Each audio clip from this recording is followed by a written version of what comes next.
Friends, આજે ફરીથી plus accounting સોફ્ટવેરમાં એક નવો પોઈન્ટ જોશું. તો ફ્રેન્ડ્સ, આજનો આપણો પોઈન્ટ છે કે આપણે જે ટોટલ રિસીવેબલ ઇન્કમ ને એ દરેક વસ્તુનો ગ્રાફ કઈ રીતે જોઈ શકીએ.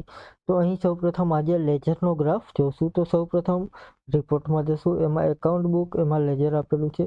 હવે ફ્રેન્ડ્સ, ગ્રાફ કોઈ એક પર્સનલ વ્યક્તિનો નીકળતો નથી, એટલે એકાઉન્ટ લેજરની બદલે આપણે ગ્રુપ લેજર સિલેક્ટ કરીશું. અહીં ગ્રુપ લેજર સિલેક્ટ કરીશું. હવે ફ્રેન્ડ્સ, અહીં તમે નીચે જોશો તો તમને ગ્રાફ જોવા મળશે. એમાં ક્લિક કરીશું એટલે ફ્રેન્ડ્સ અહીં એક્સિસ વેલ્યુ તમને જોવા મળશે. અહીં એકાઉન્ટ ગ્રુપનો ગ્રાફ કાઢીશું.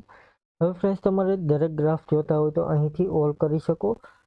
તમારે જેના સિલેક્ટ કરીને ગ્રાફ જોતા હોય તો અહીં સિલેક્ટ કરીને સન્ડ્રી ક્રેડિટર ડેબ્ટર્સના ગ્રાફ લઈ શકો. ટેબ આપી દેશું.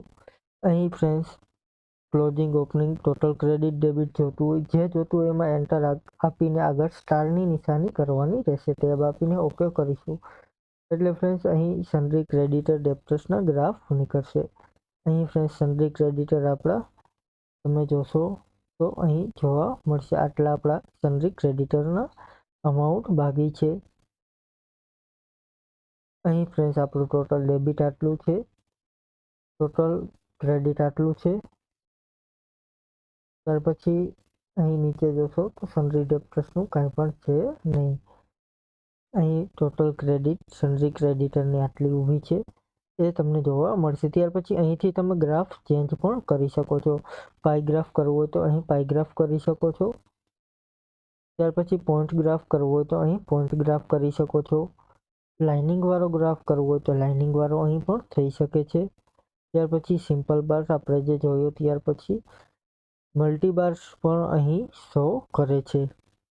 ત્યાર પછી હોરિઝોન્ટલ સિમ્પલ બાર. અહીં ફ્રેન્ડ્સ અલગ અલગ ગ્રાફ તમને જોવા મળશે. તમને જે યોગ્ય લાગે એ ગ્રાફ તમે લઈ શકો છો ફ્રેન્ડ્સ.